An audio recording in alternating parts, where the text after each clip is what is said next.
Hey guys, it's Rob here. We're back with covering Houston, Texas, and this time we're going over an interesting batch of locations, with one that will probably have the most to talk about out of all the locations we've discussed in Houston so far. Before we begin, I want to thank GrittyMaster96, Hayden and Connor, and ZZ into CZZ again for requesting this area. As usual, I've gathered information from multiple different sources, which I'll be linking in the description. Make sure to subscribe if you haven't already, as we'll be covering the last three or so locations next week. Anyways, let's get into the history of Showbiz Pizza Place and Chuck E. Cheese in Houston, Texas, Part 2. The 9704 Fondren Road location opened in 1982 as a Chuck E. Cheese's Pizza Time Theater. All we know is that they had the balcony stage, and we have no clue if they had the King or Dolly Dimples. It closed in fall of 1984 due to underperformance. As expected, we have no clue where the animatronics went after the location closed. The building became a restaurant called Saba's and a daycare which still remains today. A barber shop also took over the entrance but closed, and that part of the building now sits vacant. The 7735 W Belfort location, which I'll be calling the Belfort location, opened on June 1st, 1982 as a Showbiz Pizza Place. Unfortunately, we don't know hardly anything about this location, except for the fact that they had the Rockafire explosion and got the 1988 remodel at some point. Beginning in 1989, due to a fallout between Creative Engineering and Showbiz Pizza Time Inc., concept unification occurred, in which every Showbiz Pizza Place would convert the Rockafire explosion ban into Munch's Make Believe ban.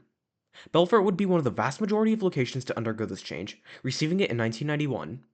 They were renamed to Chuck E. Cheese's Pizza, which is where the info for this location ends. It closed in 1993 and turned into multiple businesses until the early 2010s when the entire mall was demolished for Joe V's Smart Shop, a grocery store. As of January 2024, the area remains like this. We also have no clue what happened to the animatronics. Probably the location you guys know the best. The 5535 Weslayan Street location, which I'll be calling the Wesleyan location, opened on October 6th, 1982 as a Showbiz Pizza Place. This was a corporate-owned store when it opened, and remained that way for a long time. There's not much known about this location as a Showbiz, but we do know that it received the 1988 remodel sometime between 1989 and 1990, removing older decor for newer decor, and also receiving the Showbiz Pizza Campground upgrade. This location received concept unification between 1991 and 1992. There's actually a couple pieces of footage from this time, but they're so close together that I don't feel we need to go over both, so let's go over the slightly earlier one. This footage is from January of 1992, showing off part of the store as well as the showroom. We get to see a bit of the decor and a lot of the games, plus the ball pit. It's quite interesting seeing all of these older arcade games still be here, though it makes sense considering the game packages that really changed up the game selection didn't come until later in the 90s. As for the animatronics, they seem to be in great shape, though I noticed Chuck's mouth is torn here, which is wild, considering how recent they got concept unification. You can also see here that Pasquale still has Duke's gloves on, which is not something I've seen a location do before. Between the mid to late 90s, this location received the major 90s remodel, which removed some of the older 90s decor for newer decor and also added the sky tubes. At some point, most likely during the 2000s, this location removed Munch Jr. and Pizza Cam, which was typical to do during that time. Between 2005 and 2006, this location received Phase 4, which removed the showroom walls, balcony seating, expanded the store, relocating the stage, and also removed some of the older 90s decor in favor of newer decor. What's interesting is that they kept the Cool Chick exterior untouched. We have a couple of screenshots to look at from Google Maps in November of 2007. The first is the front of the store, which is blurry as the cameras used for capturing street view were not too good back then. We get a better look at the side of the store, as well as a Cool Chuck sign just outside of the store, which is cool to see. There's a couple of videos to go through from this era, so let's go over them. The first is a video from 2006, which shows off the 3 stage. By this point, we see that all the characters had gotten their plastic masks, and Chuck has his Cool Chuck attire on, including the cap. The condition of the store here is no joke, the closest thing I've seen to a stage replicating Department 18's stage. It's genuinely in that good of shape. The only thing I really noticed that may have not been working properly was that the moon wasn't coming up all the way, which is strange. It's either that or the angle the moon is at here. I'm not sure. Either way, this show is in amazing shape, and is probably the best conditioned 3 stage I've seen in a store so far. The next piece of footage comes from 2009, where we get to see the three-stage perform again. They look to be in about the same shape here, though I noticed Jasper's hat was gone here, and also that Munch's mouth fur is spilling out. Otherwise, the condition is still amazing. There's quite a bit of footage to go over during this time, so let's go over some of it.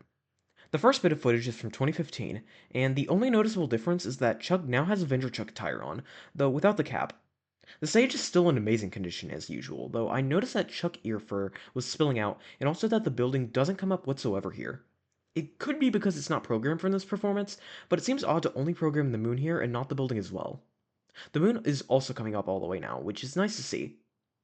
Footage from 2016 shows us that the stage is still in amazing shape, though Chuck's ear fur is still loose. Other than that, though, everything else looks great. Taking a break from the animatronics, a video from mid-2016 shows off the entire store, including the games, the decor, the booths, the sky tubes, and a brief look at the animatronics, which aren't moving here. Another video I wanted to bring up is from 2017, which was my first look at this stage. They're performing amazing as usual, with Chuck's ear fur now being fixed and Jasper now having his hat back. Here's the comment I left on that video back when I first saw it, with one detail I edited out since we're going to get to it in a bit. The latest footage I could find of the stage is from September of 2018, which shows off the stage yet again. Aside from Chuck's ear fur being loose again, they're still performing fantastic here. Unfortunately, that same month, the location would close, with the reason being unknown. Soon after, the place became Torchy's Tacos, being a salon place. As of January of 2024, the location remains like this. As for the animatronics, all were destroyed except for the building and moon, which were sent to corporate's office for programming, which is pretty cool. I found a bit of footage of them performing with the rest of Department 18 stage, which was pretty cool.